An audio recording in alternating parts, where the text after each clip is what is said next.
YouTube? My name's Rob, and welcome to my new channel and the first video of that channel. For those who don't know me, I love art, I love fashion, and I love shopping at the thrift store because who don't like cheap stuff?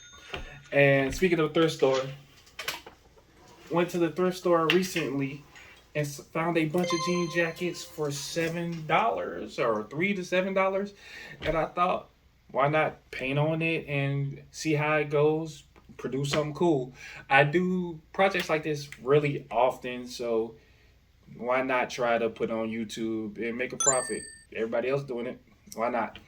So hopefully you guys like this video. If you do, thumbs up, like it, subscribe, and let's get to it.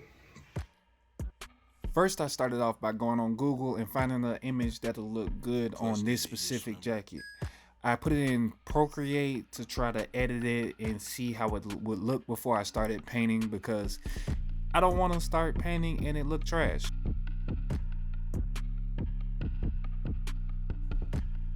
Next, I took my iPad and I plugged it up to a projector and traced the general outline. Now, I know a lot of people don't have projectors, and that's kind of a random thing to have, but there are some projectors on Amazon for $20 that do the same thing.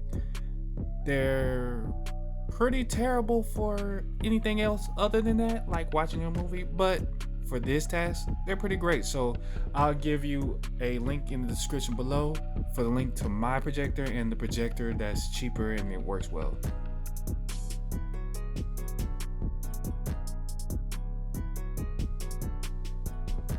Now, I always start with the face and the skin tones because they can make or break a project. Now, you can do all the outlines and designs you want to, but if your face looks funky, then generally your picture will too. So I start there.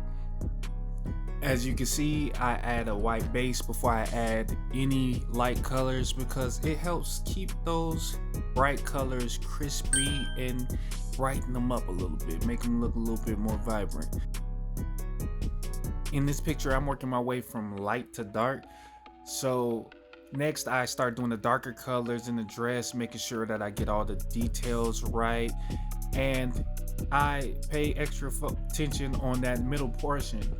Now, this might not be the proper way to paint, but it's easier for me in this way.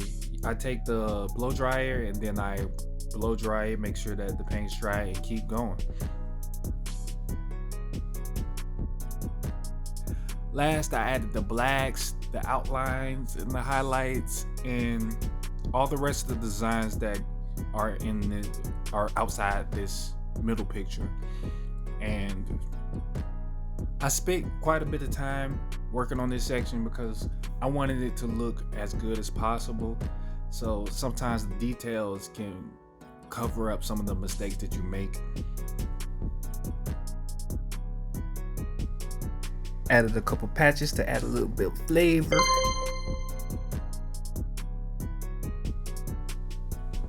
And finally, the final product.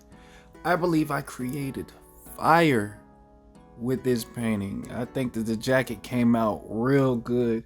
Hopefully you guys think the same. Let me know what you think in the comments below.